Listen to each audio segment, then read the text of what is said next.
Hi, I'm Susan from Sunrise Quilt Studio, and this is part 2 of the video on designing feathers in the Bethlehem Star Quilt. Today I wanted to look at this section again, and I want to look at this as one big square and not as divided into 4 different sections here. Once again, we have our outline here where the star points come together, and we'll make this into one square. And one thing you can always do is a feather wreath, and I've done a video on that, so I won't repeat that again. But another thing you can do is to you're still dividing this, but you're treating it as one design and not as 4 different designs in one section. So I'm going to do a square and a square here, and this is something that you would repeat in each one of these big sections in the quilt. And then I would probably also come and do a 1/4 inch outline.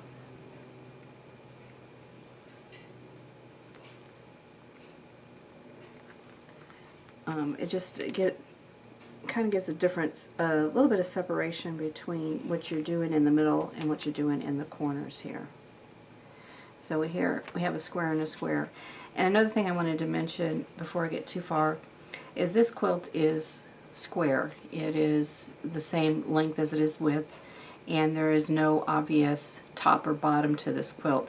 So this gives me a lot of leeway on what I can quilt in here. Now, if the quilt had an obvious direction, if there was an obvious top or bottom in the sides, like if it was rectangular, then you know you need to have all of your designs going one direction. So this one, it isn't going to matter a whole lot.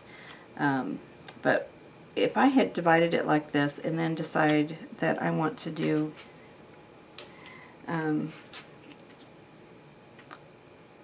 I'm going to do a feather in here.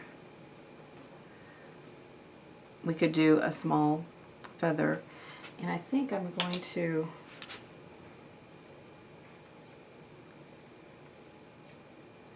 bring this out a little bit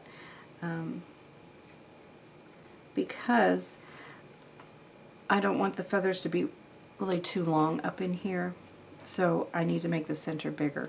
So you could either do a full feather wreath and have your feathers come in the center, or you could do something like this.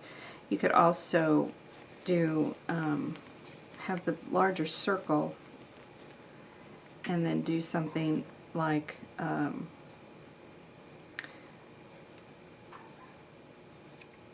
this in here. Since you've got some guidelines right here, you can do that. You could also fill in the rest of the area like that and have like a flower here in the center.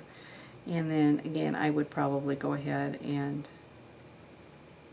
do another separation, another ring to give a separation between this and then the feather. Now, we've done the traditional feathers, so if you want to do something different, you could do these feathers that look more like leaves. And you're going out, and then you do a little wiggle and come back in. And you can also, if you want to add more dimension, you can come in and do a little vein in there, like this.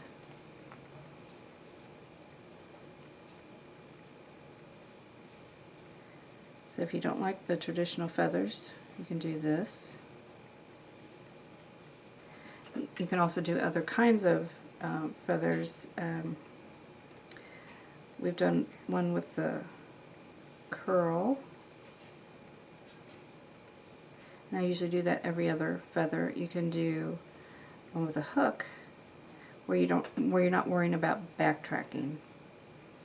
That's always a plus if you don't have to backtrack.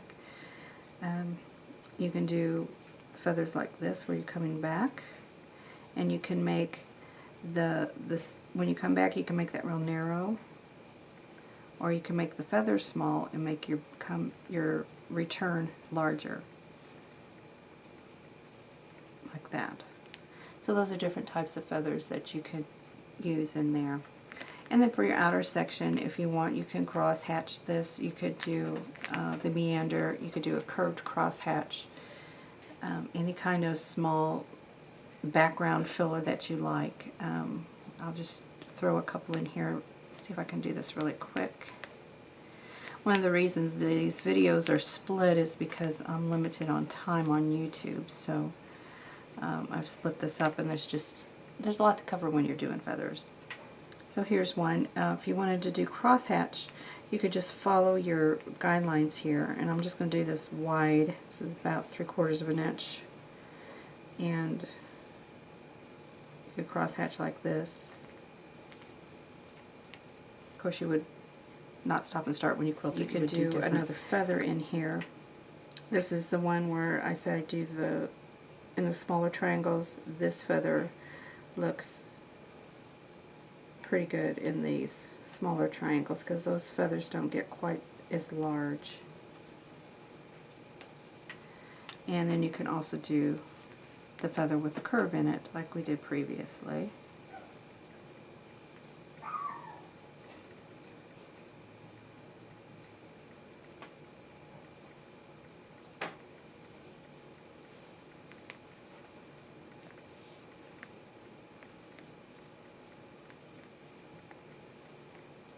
So lots of ways that you could do a square and a square type design in your quilt.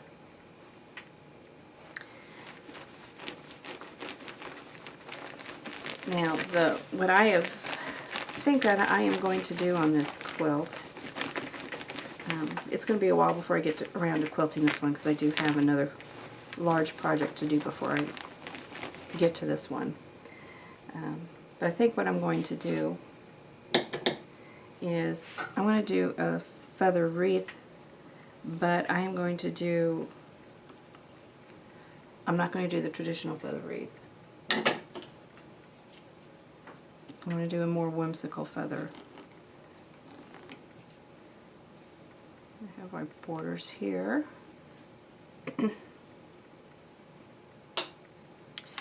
And what I'm going to do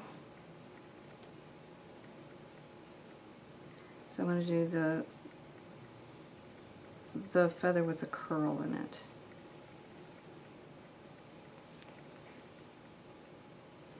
And for the center, I'm going to be reaching out pretty close to that center there. But for the outside, I'm not, and then go back in here and do that curl.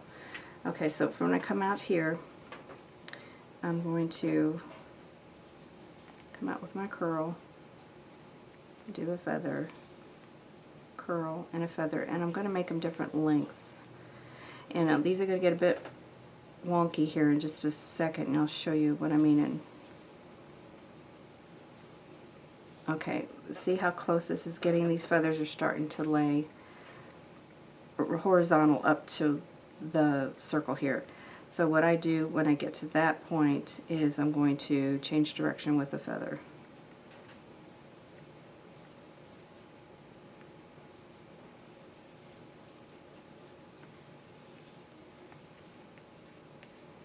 And just keep going, filling in space. Then travel back down and then bring the feather to come in facing what I've just done. And now I'm going to use the back of this feather as the spine for the next set, and then I'm going to flip them going in the other direction.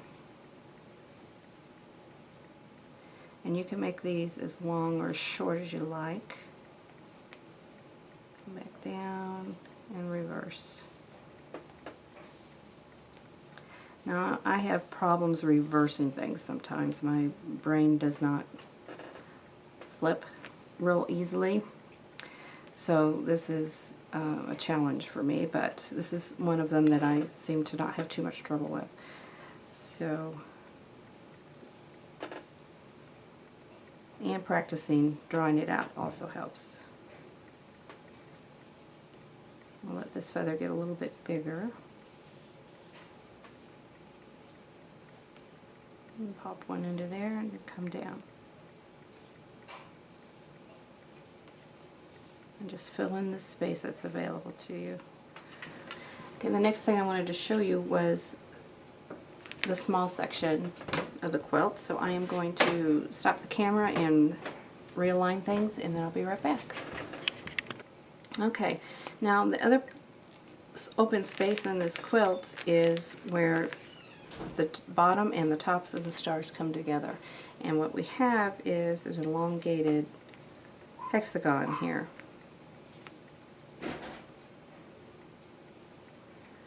So there's lots of things you can do with this. You can do with your feathers. I'm going to find the center and just make a couple of circles. And if I want to do the same whimsical feather with the hooks, I would be going all the way up, coming down,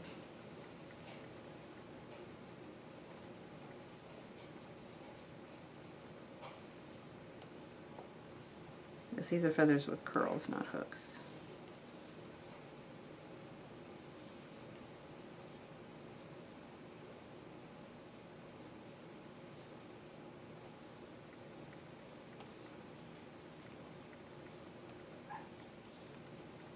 There we go.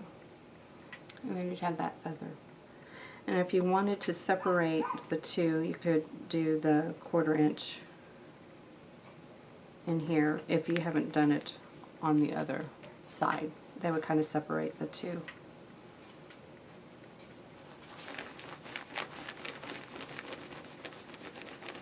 You could also just cross hatch in here. You could go ahead and split this, and then we could start in the center and bring your feathers out.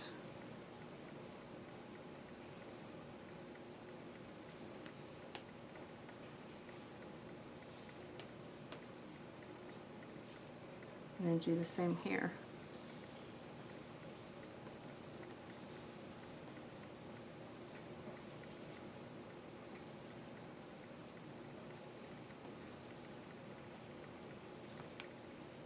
There you go.